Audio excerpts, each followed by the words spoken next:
Olá, bom dia! Hoje é terça-feira, dia 26 de julho de 2016. Eu sou Paula Vaparelli e o Bom Dia Baixada está no ar. Estamos ao vivo pela Santa Cecília TV. Recebemos em nossos estúdios dois advogados, os doutores Áureo Bernardo e Alessandro Bortolomazzi, que vão discutir assuntos do dia, assuntos da atualidade. Vamos às notícias do dia.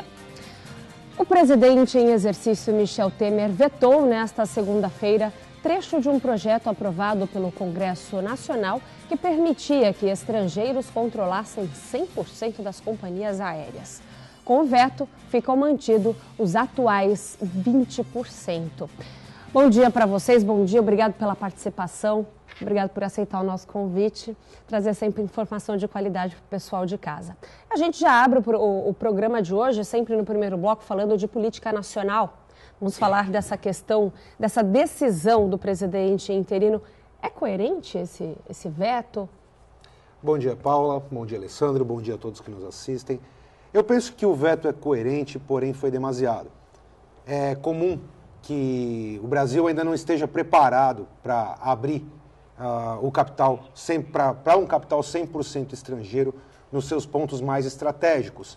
Produção de petróleo e, principalmente, agora a questão que está em voga dos aeroportos e das linhas aéreas. Então, eu acredito que a decisão foi acertada, sim, porque abrir totalmente o capital estrangeiro para domínio das empresas aéreas no Brasil não é de bom tom. Porém, entendo que foi demasiada a restrição. O projeto originário previa a possibilidade do capital estrangeiro em até 49%. Essa restrição de ser mantido os 20%, isso eu quero acreditar que atrasa o mercado, faz com que as passagens aéreas brasileiras ainda permaneçam caras e não sejam competitivas com o mercado internacional. Alessandro. Eu concordo plenamente com o que o doutor Áureo acabou explanando aqui, né? Porque realmente hoje já está difícil da gente controlar o que está interno. Você imagina o que controlar o que está externo, né? Infelizmente o Brasil ainda não tem a competência necessária para fazer esse controle. Também concordo que 20% ficou baixo, ficou pouco, né? Você restringe muito o capital estrangeiro nas companhias aéreas e principalmente nos aeroportos. Porque hoje, nosso maior problema, eu até acho que não seja nem tanto as companhias aéreas, e sim os nossos aeroportos que estão defasados e poucos, né? A gente precisa de mais pontos, mais aeroportos para que a gente possa ter uma linha aérea melhor no nosso país, que infelizmente hoje é cara, né, e mal servida. Vocês acham que esse tipo de atitude vai respingar nos aeroportos que nós temos aqui na região, tanto em Itanhaém quanto Guarujá? Com certeza. Eu acredito que a ausência do capital estrangeiro ou o capital estrangeiro numa mínima parte vai dificultar a entrada do capital e, com certeza, vai dificultar o progresso da infraestrutura, em especial do aeroporto da Baixada Santista, que, muito embora conte com o capital público, o capital estrangeiro seria muito bem-vindo numa proporção maior e até o know-how que eles trazem para o desenvolvimento do seu trabalho. Então, eu acredito que, do jeito que ficou colocado, os aeroportos nacionais, em especial o futuro aeroporto da Baixada Santista, fica assim prejudicado. Alessandro.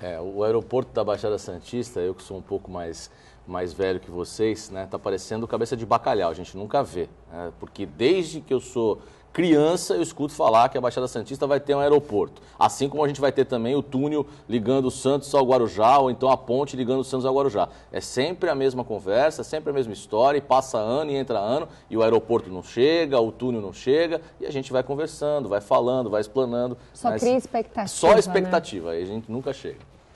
E agora, em linhas gerais, vocês acreditam que a medida pode causar uma quebradeira nos transportes aéreos com a falta de recursos nas companhias, que já estão com enormes rombos? Eu acredito que uma quebradeira não vai acontecer. Porém, eu acredito que isso vai dificultar um pouco mais as companhias aéreas nacionais. Nós podemos pegar alguns exemplos de companhias aéreas que atuam no Brasil com uma parte de capital estrangeiro e atuam bem melhor do que as companhias eminentemente nacionais. Então, eu acredito que aquele salto que o mercado aéreo brasileiro está precisando para se tornar realmente competitivo fica atrasado. Acredito que isso traz algum problema para a gente sim, mas não uma quebradeira. Eu acho que eu concordo, mas eu acho que as companhias aéreas, algumas delas, né, as parcerias estão sendo muito importantes. A gente vê algumas companhias aéreas fechando parcerias com companhias internacionais que operam dentro do Brasil e operam também no mercado exterior e vem fazendo com que elas se modernizem e até ofereçam uma melhor qualidade aos seus clientes. Então, já que a gente não pode ter um investimento de mais de 20% do capital estrangeiro nas companhias, as parcerias entre as companhias nacionais e as companhias internacionais seria uma boa alternativa e é o que está ocorrendo hoje, né? A gente vê grandes companhias aéreas operando no exterior através das parcerias. Acho isso muito interessante. E assunto nacional continua o tema aqui no programa. O ministro da Fazenda, Henrique Meirelles, voltou a defender nesta segunda-feira a aprovação pelo Congresso da proposta que cria um teto para os gastos públicos e de uma reforma na Presidência. De acordo com o ministro, se as duas medidas não forem aprovadas, o governo terá que fazer aumentos pontuais de tributos para reequilibrar as contas públicas. A proposta do teto para os gastos consiste em um limite do crescimento das contas do governo proporcional à inflação do ano anterior. Alessandro. Olha, é mais um assunto que a gente entra ano e sai ano, a gente escuta sempre. Vamos controlar os gastos públicos. Mas para que controlar os gastos públicos se a gente pode aumentar os impostos, né? Porque sempre acaba estourando no bolso de quem? No bolso do trabalhador, né? De você que está em casa. Por quê? Porque eles não vão controlar os gastos públicos. Não é interessante para eles controlar os gastos públicos. E aí, como disse o ministro Henrique Meirelles, que está tentando fazer um grande trabalho mais uma vez, um trabalho austero, tentando controlar os gastos públicos, e aí vem e fala assim, não, se não controlar os gastos públicos, nós vamos ter que fazer aumentos pontuais. Ah, vamos mexer na Previdência. Tem que se mexer na Previdência. E aí o aposentado que está em casa, né, você que está prestes a se aposentar, você que já está num sistema previdenciário, já esperando uma expectativa, tem que ser feito, porque senão, daqui a mais 15, 20, 30 anos, a Previdência vai quebrar. E é outro assunto que eu também escuto desde criança, né? Meu avô já dizia que era aposentado e falava, um dia a Previdência vai quebrar. Por quê? Porque não se faz nada. Então, ou faz agora, ou então aumenta o imposto, o trabalhador paga mais uma vez. Áureo.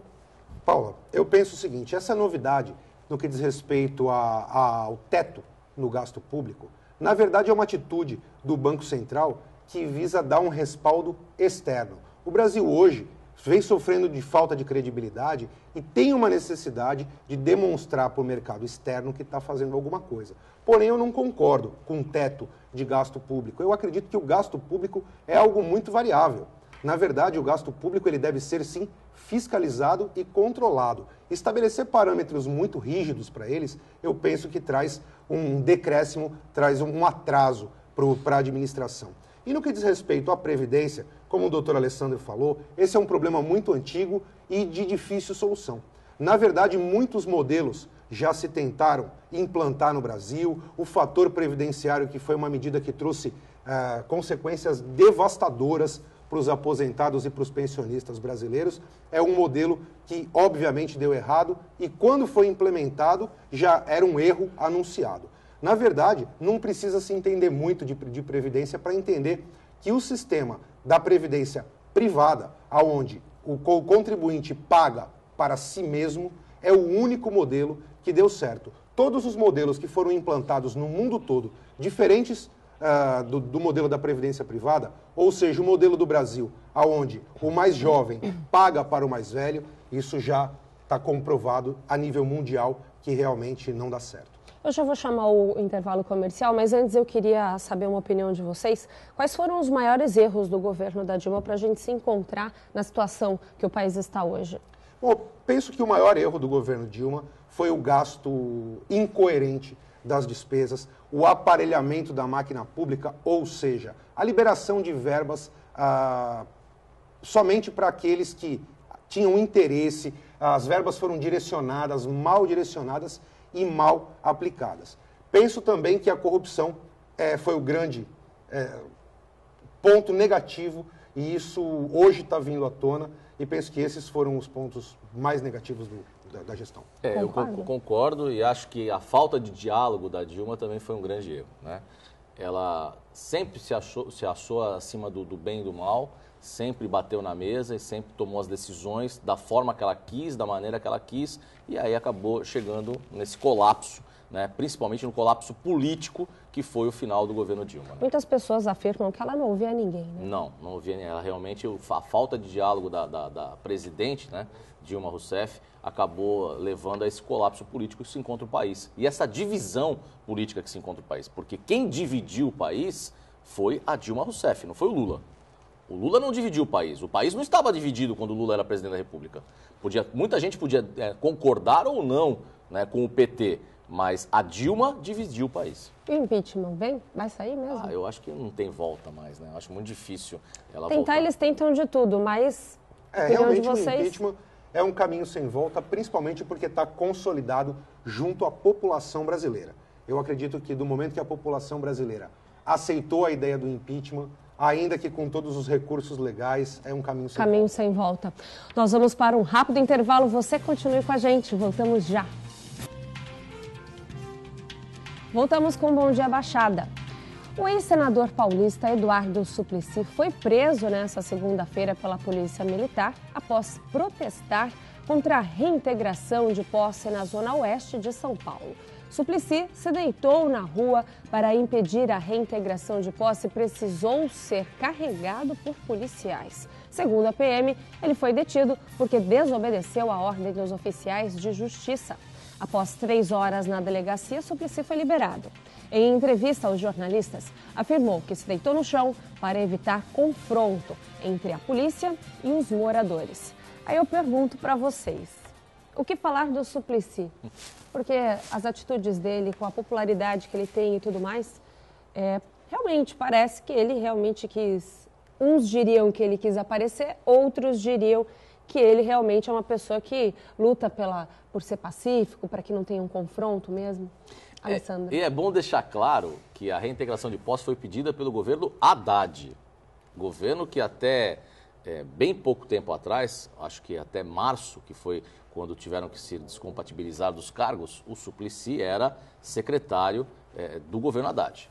Então, não foi do governo do Geraldo Alckmin, não foi do governo Haddad. Então o Suplicy, ele tem esse jeito dele mesmo, né? Ele tem esse jeito. Até algumas vezes a gente fala, não, será que o Suplicy é demagogo, ele faz isso por demagogia, ele faz isso para aparecer? Eu não acredito. Eu acredito que o Suplicy tem esse jeito mesmo de anos 70, né, riponga, de querer pacificar e tal. A cena que nós assistimos ontem, se você parar e olhar, fala assim, se fosse em preto e branco, seria na época da ditadura. É verdade. A gente pode ver que o Suplicy, naquela questão da resistência pacífica, né, muito embora resistir a uma ordem judicial não seja a atitude de todas mais inteligente, mas a resistência pacífica realmente é a marca de um modelo de política antiga, realmente como citou o doutor Alessandro, o modelo dos anos 70, onde a gente verificava que a oposição à ideia, a oposição do governo, realmente ficava no tópico da filosofia e não do confronto direto, do confronto excessivo. Então a atitude do Suplicy chega até mesmo a ser romântica, muito embora possa não ser muito prática, muito útil, e eu não acredito que a atitude dele realmente visasse evitar um confronto, mas foi de fato emblemático e deixa mais um passo no legado do Suplicy que ele tem com toda a história da política nele. Só para concluir, Paula, se a intenção dele foi pacificar e não ter confronto, ele conseguiu. Porque ele trouxe os holofotes todos para ele, né? Ele deitando no chão, a polícia o prendendo, a imprensa toda ali, não teve confronto. Apazigou ele. Se a intenção dele foi essa, realmente, parabéns ao Suplicy, porque ele conseguiu. Os holofotes vieram para ele e a polícia não teve ninguém tomando porrada com cacetete, não teve bomba de gás lacrimogênio, não teve... E a situação podia caminhar para isso. Claro. E é por isso que eu falo, o que falar do Suplicy? Aí eu te pergunto, Auro, já que você trouxe, foi lá atrás, trouxe outros tempos, né? Será que a política precisa de renovação? Na verdade, eu acredito que a política sempre precisa de renovação. É claro que a renovação completa, aquela renovação imediata, ela causa uma ruptura. É importante que a renovação ela tenha uma graduação, ela se renove vagarosamente, mas que o modelo se adapte à realidade atual. Então, assim, eu não vou dizer, pegando o gancho do Suplicy, que o Suplicy é um modelo ultrapassado. Não, ele não é um modelo ultrapassado. Mas o Suplicy é um modelo que hoje já não se adequa mais ao cenário. Eu penso que essa renovação é importante e a ausência dessa renovação tem causado problemas para o nosso país. E a gente consegue manter, você acredita que o Suplicy consegue se manter atuante e não necessariamente à frente?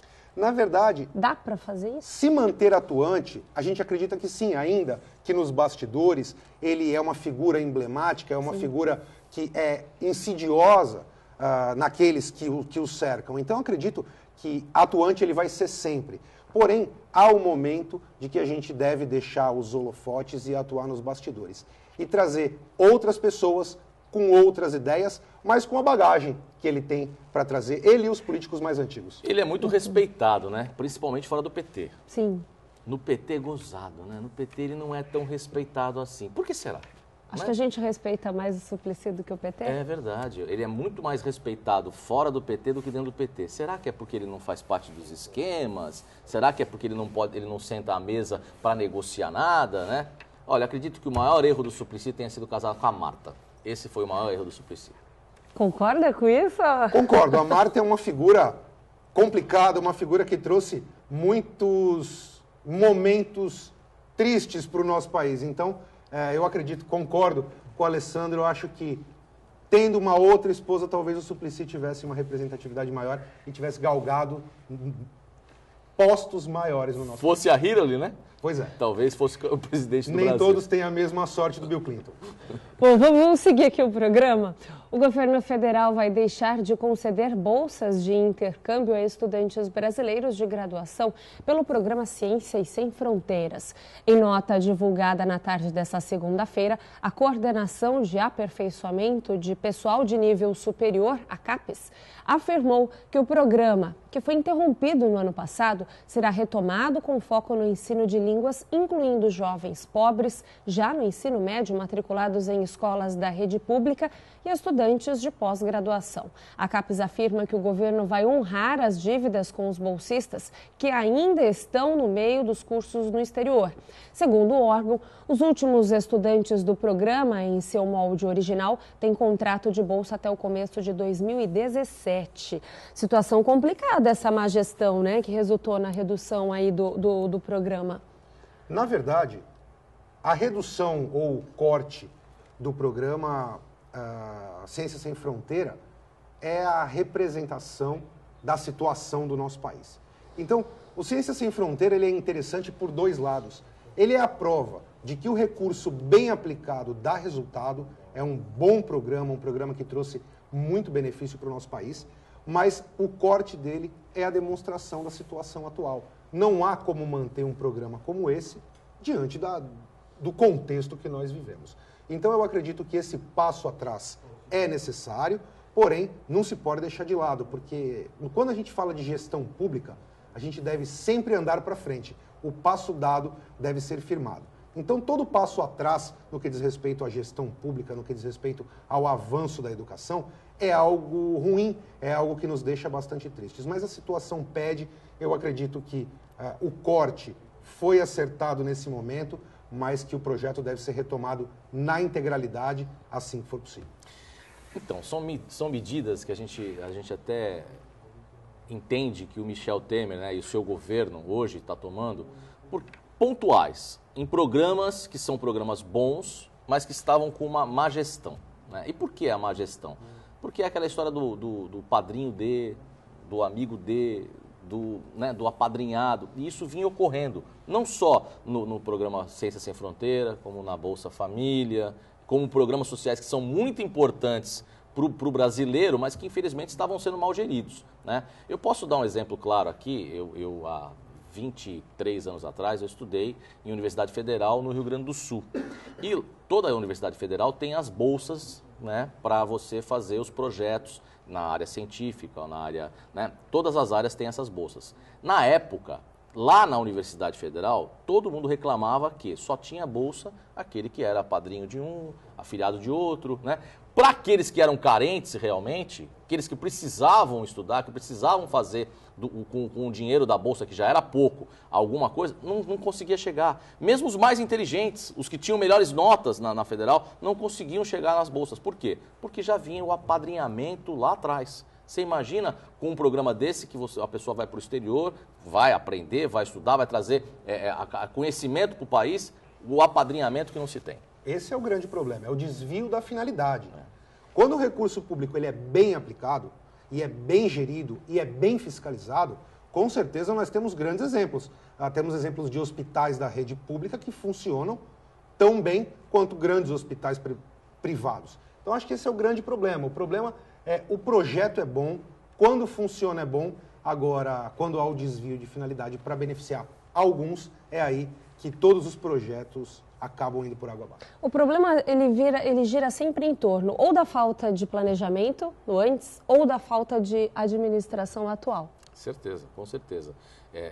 A falta de administração e a falta de planejamento faz com que qualquer projeto rompa, né? Não tem jeito. Se você não tiver a estrutura necessária para tocar um projeto desse que é muito importante, acaba acontecendo o que aconteceu agora. Nós não somos os donos da razão, né? Mas a gente pode fazer uma avaliação, não é isso, Áureo? Com certeza. Eu penso que hoje o grande balanço que o Brasil vive hoje é como gerenciar todo esse recurso, esses trilhões de reais que são arrecadados anualmente. Como bem aplicar, como impedir o desvio de finalidade, como impedir o desvio de verba direto. Esse é o grande desafio e eu tenho certeza que o dia que o nosso país conseguir gerir esses recursos de maneira eficiente, não há dúvida de que nós seremos a maior potência mundial. O dia em que o político, né, o servidor público, o gestor, começar a gerir o seu país, a sua cidade, o seu estado, como ele faz na sua casa, nós vamos estar muito melhor. Conscientização política, sem acho dúvida. que é fundamental. E aí, às vezes, tem algumas máximas que a gente escuta por aí e que, de fato, são emblemáticas. Quando a gente fala, poxa, os políticos, os homens públicos deveriam colocar os seus filhos na escola pública, os homens públicos deveriam ser impedidos de ter plano de saúde e usar a rede pública, nessa linha do doutor Alessandro, com certeza, esses serviços seriam beneficiados. Com certeza. Fica a ideia. Vamos aproveitar a pausa aqui dos dois, chamar um rápido intervalo, voltamos já. Fique com a gente. E voltamos com Bom Dia Baixada. Após alegar problemas estruturais e se recusar a entrar na Vila Olímpica no domingo, o comitê australiano mudou o tom e destacou uma evolução nas condições da residência oficial nesta segunda-feira. Em entrevista coletiva no Parque Olímpico do Rio em 2016, a chefe da equipe, Kit Tiller, afirmou que já houve melhorias no prédio destinado ao país nas últimas 24 horas. A expectativa é de que a delegação possa se mudar para a vila na quarta-feira, amanhã. Ela contou, no entanto, que o país está tendo muitos gastos extras com a acomodação provisória em hotel e outros detalhes, como limpeza dos quartos oficiais. Será que o cenário está se repetindo? Assim foi na Copa e agora nas Olimpíadas? Na verdade, essa é mais uma tragédia anunciada. Eu acredito que o Brasil é um país que não reúne as condições necessárias para abrigar um grande evento como esse nesse momento. Então, passamos por problemas na Copa, estamos passando por problemas agora. E algo me chama muito a atenção. A delegação australiana chegou ao prédio que lhe era destinado, viu que as condições não eram boas, saiu, foi para um hotel e em menos de 24 horas o discurso mudou. Em menos de 24 horas aquilo que era ruim passou a ser bom. Eu acredito que todo o trabalho de construção desse prédio deve ter sido com pessoas muito ruins e agora nessas últimas 24 horas devem ter contratado os melhores profissionais do mundo para que benefícios tão grandes acontecessem. É tragédia anunciada, o Brasil não deveria assumir esse compromisso. Eu vou falar uma coisa, eu tinha que pegar a chefe da delegação australiana e falar para ela ficar aqui nos Jogos Abertos do Interior, nos Jogos Regionais, né, para ela ver o que é estrutura. Eu, particularmente, sou totalmente contra a Olimpíada. Não a Olimpíada em si, a Olimpíada realizada nesse momento no Brasil, como disse o doutor Áureo. O Brasil passa por problemas estruturais em todos os âmbitos. E aí você quer sediar uma Olimpíada que é o maior evento esportivo do mundo, né? Com 200 e poucos países que vão estar aqui nas Olimpíadas, com acomodações que, se você chegar e colocar para qualquer brasileiro lá, ele vai chegar e falar, nossa, que apartamento funcional maravilhoso, né? Mas você trazendo um australiano que tem um país de primeiro mundo, com toda a infraestrutura, e você colocar lá dentro, o cara vai sentir mesmo, claro que vai sentir. Agora, imagina o atleta brasileiro que passa por alojamentos nos Jogos Abertos do Interior, nos Jogos Regionais. Teve delegação de Cubatão, que há pouco tempo atrás, há 4, 5 anos atrás, foi colocada num motel. Não é num hotel, é num motel, porque não tinha instalações na cidade, e eles foram colocados num motel. Crianças de 12, 13, 14 anos que estavam ali num motel que estava funcionando normalmente, que foi destinado a alguns quartos para a delegação de Cubatão. Ou seja, um país que não trata bem a sua base vai querer realizar uma Olimpíada? Só não vai muito longe. A gente pode trazer esse problema para a nossa região. Quantas vezes a gente está vendo atletas pedindo dinheiro em semáforo para conseguir disputar campeonatos no exterior ou até mesmo aqui no país? Realmente, no Brasil falta base, como bem disse o doutor Alessandro. E quando falta base, não se constrói a casa pelo telhado.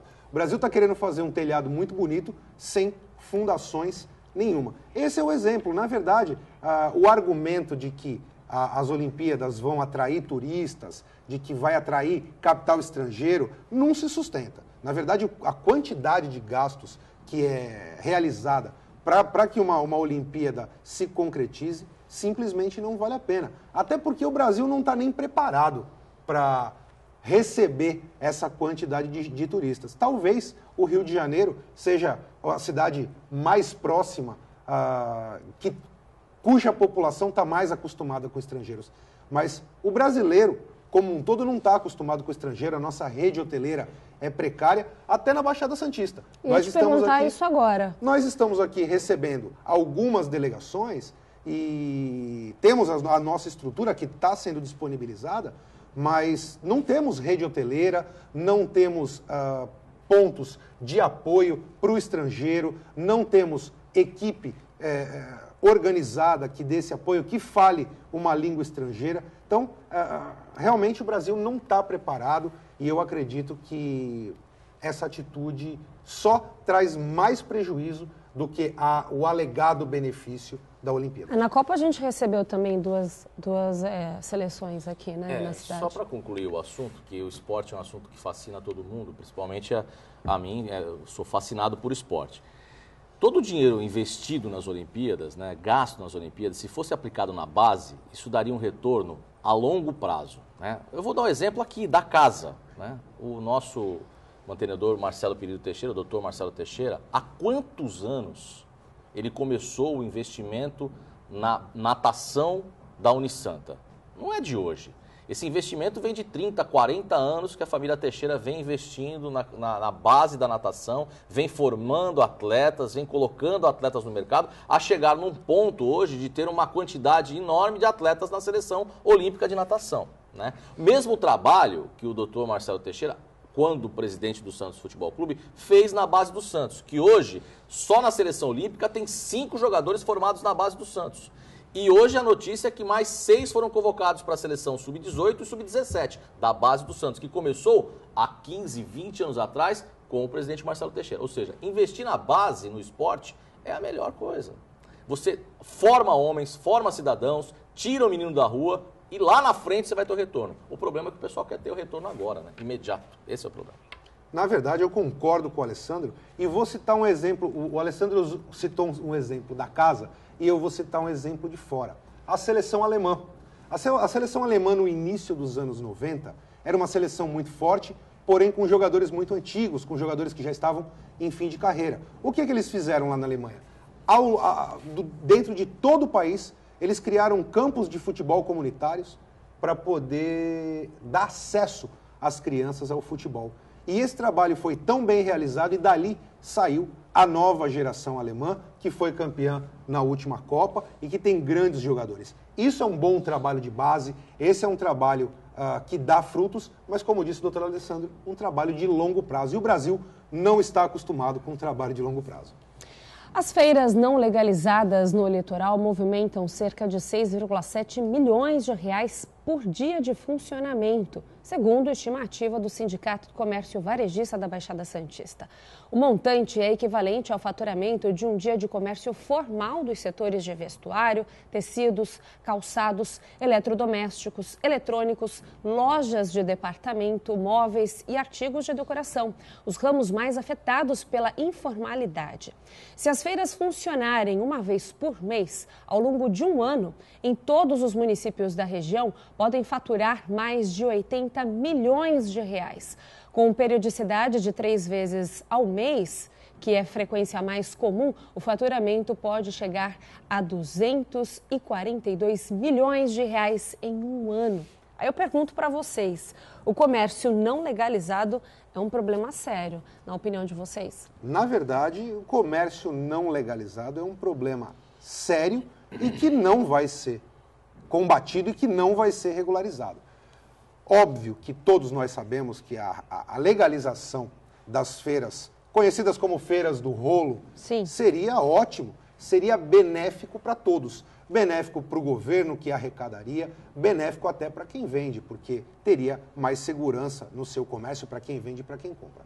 Porém, a grande verdade é que a carga tributária no nosso país é pesada, a legalização de um comércio traz uma burocracia, traz custo, e isso acaba, na verdade, empurrando o pequeno comerciante para a ilegalidade. Isso é o que a gente vê no Brasil desde sempre. Quantas e quantas empresas, pequenos empresários, pequenos comerciantes não desejam trabalhar de forma legalizada e simplesmente não conseguem. Porque se eles forem cumprir as regras que existem, o lucro deles vai embora e eles não conseguem dar conta do recado. Então, o problema hoje é que a legalização é muito dificultada e empurra todo mundo para a ilegalidade. Eu penso o seguinte, se a gente legalizasse hoje todas essas feiras que existem, seria uma questão de tempo para que novas feiras não legalizadas surgissem. É um tema bem complexo, né? Até porque a gente sabe dos maiores problemas dessas feiras, que a gente chama de feira do rolo, dessa ilegalidade, é a fiscalização, né? A fiscalização principalmente dos produtos, né? Da onde vem o produto, qual a origem desse produto. E aí fica aqui a dica até para o consumidor, né? Porque se existe a feira é porque tem quem compre. Né? Tem procura. Tem procura. Então o consumidor que às vezes compra um produto desse que não sabe a origem, não sabe de onde vem, é preferível às vezes você pagar um pouquinho mais caro, mas saber que o seu produto tem uma origem legal, que o seu produto vai ter uma garantia, a garantia coberta pelo lojista que forneceu, que vendeu esse produto para você. Então fica a dica para o consumidor também procurar buscar melhor aonde compra o seu produto. Esse comércio, essa falta de legalização no comércio, a gente vê muito no Nordeste também, né? E a gente também vê esses políticos como a ACM, Sarney, perpetuando isso, passando essa situação toda de pai para filho. Vocês acham que o impacto disso na vida das pessoas, qual que é? É gigante. Na verdade, a gente verifica que algumas famílias implantaram verdadeiros feudos em determinadas regiões do nosso país. E a gente não fica só no Nordeste, não. Temos alguns exemplos no Sul, temos alguns exemplos até mesmo no Sudeste. Agora, essas famílias, a política dos coronéis, na verdade, ela sobrevive disso. Ela sobrevive de dar algumas migalhas para aquela população mais pobre, para aquela população mais carente, que interpreta aquilo como benevolência. E, a partir daí, mantém um status quo, mantém um sistema que só beneficia aquela meia dúzia, aquela família que implantou esse coronelismo. O doutor Áureo falou que temos alguns exemplos no Sudeste, né? Eu digo mais, temos alguns exemplos na Baixada Santista, né? E aqui, próximo a gente, existe uma família que tenta se perpetuar no poder a qualquer custo. E a novela da Globo, né? Tem muita gente que critica, fala em novela e tal, mas essa novela que a Globo atualmente está passando, a novela das 9, aí, o Velho Chico, ela mostra muito bem isso daí, o Coronel Saruê querendo mandar, querendo colocar quem ele pode. Uma hora eu quero colocar meu filho, ou então eu quero colocar o meu genro, ou então eu quero colocar o meu cunhado. Se não for o meu cunhado, volta meu filho, se não for meu filho, volto eu.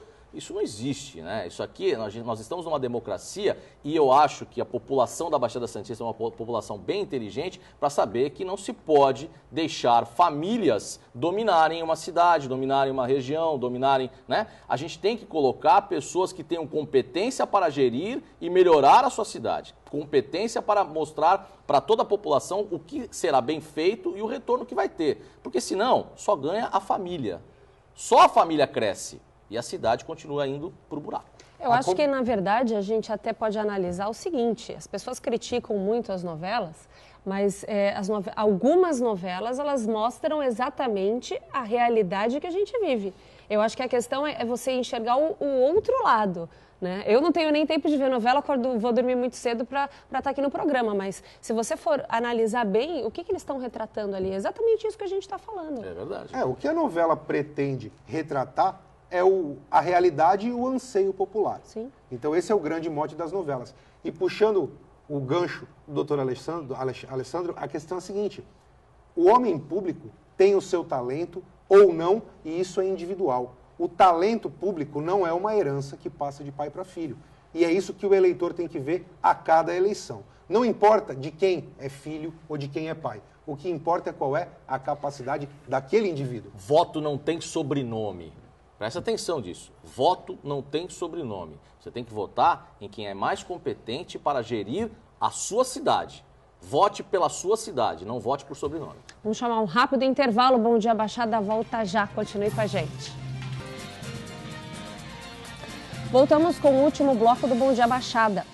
Após 27 dias em greve, o Sindicato dos Trabalhadores na Construção Civil, Montagem e Manutenção Industrial, o Sintracomos, acredita num fim para a paralisação dos funcionários da Codesave em São Vicente.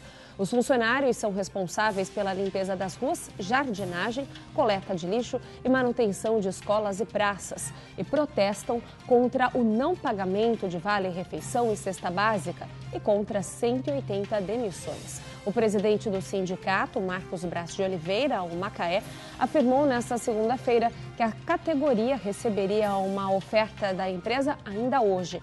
O sindicalista acredita que a Codesave apresentará uma proposta capaz de levar os trabalhadores ao encerramento da greve. Eu acho que essa é a pergunta principal, né? Da ordem do dia. Será que realmente essa novela está chegando ao fim? Essa novela precisa chegar ao fim. Sim. A gente acredita que sim. A gente acredita que depois de todo este período, onde a gestão atual em São Vicente poderia já ter resolvido, mas a situação em São Vicente é tão caótica que talvez a Codesave tenha precisado de um período suplementar para realmente conseguir chegar numa proposta minimamente consistente. Então eu acredito que sim, a novela está chegando ao fim.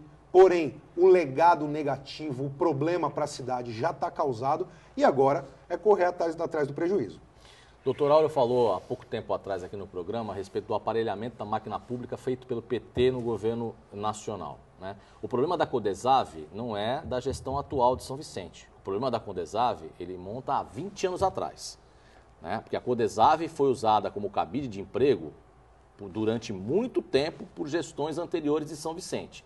Mesmas gestões que hoje, né, pleiteiam novamente um cargo como prefeito, como administrador da cidade de São Vicente. Então tome cuidado, porque falar que é só a gestão atual que chegou a esse fim da Codesave é mentira. A gente não pode ser leviano nesse ponto. A Codesave foi usada como cabide, como aparelhamento da Prefeitura de São Vicente há 20, 25 anos atrás e veio desembocar no que aconteceu hoje. E a cidade, um caos. Lixo para tudo quanto é lado, sujeira. Quem está sofrendo com isso? A população. Então preste atenção, população vicentina. Não é de hoje, 20 anos atrás. É só fazer a conta. Aí a gente volta a falar que é um problema de administração. Com certeza, é um problema de administração, é um problema de gestão.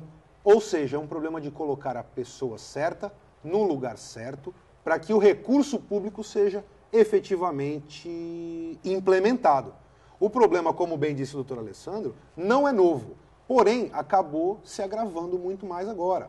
Hoje, São Vicente tem as principais vias da cidade praticamente intransitáveis quando chove. Então, São Vicente é uma cidade que literalmente para quando chove, porque vira um piscinão. Os buracos estão por todos os lugares. A gente vê vias de grande movimento esburacadas. A gente vê lixo por toda parte. A gente vê a cidade jogada numa situação muito triste. E a gente não vê uma melhoria neste momento. Então eu acho que talvez esse seja o grande desafio da próxima gestão para a cidade de São Vicente. Como fazer para eliminar esse gasto e desaparelhar, como disse o doutor Alessandro, a Codesave.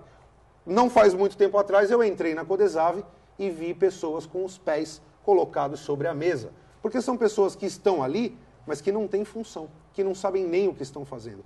Pessoas que não têm o mínimo de capacidade, e isso fez com que logo no início da gestão atual, São Vicente perdesse milhões em verbas públicas, porque simplesmente perderam o prazo de entrega dos documentos. Essa é a Codesave de hoje, que traz o seu legado, mas que também tem a sua responsabilidade, e hoje São Vicente sofre as consequências da má gestão. É uma discussão salarial, é uma discussão do Vale-Refeição, mas é uma discussão que gera um problema sério de saúde pública. E aí a gente não pode nem... Se a gente for entrar na questão de saúde em São Vicente, a gente também vê que a cidade está num buraco, né? São Vicente hoje, ela é o buraco negro da região, né? Uma vez eu escutei uma pessoa falar isso e falei, nossa, mas é verdade, porque São Vicente ela está no centro, né? Porque você tem Praia Grande, você tem Cubatão, você tem Santos, né? E São Vicente está ali no centro. E tudo que acontece em São Vicente acaba acarretando na região toda, porque é uma cidade de passagem, é uma cidade onde a população trabalha em Santos, trabalha em Praia Grande, e se você não tem saúde em São Vicente, o vicentino vai procurar saúde onde? Em Santos, em Cubatão. Se você não tem educação em São Vicente, ele vai ter que migrar. E isso daí acaba afetando a região inteira. Então, São Vicente tem que ser olhada pela região metropolitana. Há que ser feito um trabalho pelo próximo prefeito em São Vicente de integração com as outras cidades e de ajuda, né? O próximo prefeito vai ter que ser um gestor e até politicamente muito bem articulado para poder ser ajudado pelos outros prefeitos para poder levantar São Vicente. Porque levantando São Vicente vai fazer um bem para toda a região. E é uma melhora só a longo prazo, né? Com certeza. De tantos problemas que tem ali. Mas quais as cidades, na opinião de vocês, já que a gente está falando das outras cidades também, qual é a cidade que apresenta o maior problema hoje, ou a cidade mais problemática aqui da Baixada Santista? Eu acredito, como bem disse o doutor Alessandro, que a cidade hoje mais problemática é a cidade onde eu nasci e cresci, é São Vicente. A gente sabe que Cubatão está passando por sérios problemas, mas São Vicente é ponto estratégico. São Vicente, na verdade, por ser central na nossa região metropolitana, ela deveria protagonizar todo o processo de metropolização da região. E nunca fez isso, ela sempre atuou como coadjuvante. São Vicente sempre permitiu estar à sombra das demais cidades. Então, esse é o grande problema. São Vicente hoje vive um buraco negro, como bem foi dito aqui, é a cidade mais problemática e o mais importante de tudo, abandonou a área continental. São Vicente talvez tenha, na sua área continental, uma área mais preciosa até do que a área que está a área insular. Então, quando São Vicente começar a olhar com mais carinho para a área continental, São Vicente dobra de tamanho e São Vicente dobra o seu capital, dobra a sua mão de obra e com certeza vai dobrar a sua importância no cenário metropolitano. Desenvolvimento, né? Rapidamente eu quero a sua resposta, porque eu tenho mais uma pergunta para você. A gente está com menos de 3 minutos para acabar o programa. A respeito de São Vicente, o que ele disse, eu assino. É a cidade mais problemática? Com certeza, eu já tinha falado isso aqui antes. Agora, Alessandro, você foi bem votado na última eleição, era pré-candidato a vereador em Santos, mas abriu mão da sua pré-candidatura e a gente quer saber qual foi o motivo.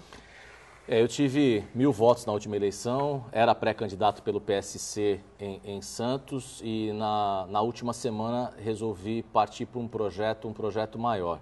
Eu não nasci em São Vicente, mas vivo em São Vicente desde os meus 2, 3 anos de idade, porque a minha avó morava em São Vicente e eu passava todos os finais de semana na casa dela em São Vicente. E de lá cresci, lá vi São Vicente desenvolver, via a linha amarela, que antigamente não tinha absolutamente nada, a gente jogava bola e bolinha de gude na Vila Amarela e via aquilo se desenvolver. E fui seduzido por um projeto para São Vicente. Então abri mão da minha pré-candidatura a vereador em Santos para fazer parte de um projeto para revitalizar São Vicente, para que São Vicente volte a ter o status de cidade importante na nossa região, que São Vicente volte a crescer, volte a desenvolver e que a população de São Vicente possa ter dias melhores. Então, abri mão da minha pré-candidatura, estou indo para um projeto grandioso em São Vicente e tenho certeza que a população vicentina vai ser muito beneficiada com tudo isso que está sendo feito. Tá certo, eu queria agradecer aqui a participação de vocês, o programa foi ótimo, passou muito rápido. Obrigado pela sua participação aqui, Áureo. A gente recebe vocês sempre com muito carinho, porque a gente leva também discussão que é importante, principalmente nesse período que a gente está atravessando, não só no país, mas a oportunidade que o munícipe tem de votar, de observar e analisar avaliar a melhor pessoa a ser colocada frente aí à sua cidade. Obrigada, Alessandro, pela sua participação. Eu que agradeço o convite e quero dizer que o programa foi ótimo, porque a apresentadora deixou a gente à vontade também e fez com que o programa fluísse da maneira como foi. E tinha que ficar segurando os dois aqui, senão eles não paravam de falar, nem o break eu conseguia chamar. Obrigado pela participação, adorei. Obrigada. O Bom Dia Baixada fica por aqui. Uma excelente terça-feira para você. Nos encontramos amanhã, sempre no mesmo horário, às 8h05 da manhã, com reprise do programa sempre às 5 horas da tarde, aqui pela Santa Cecília TV. Um excelente dia para você. Até amanhã.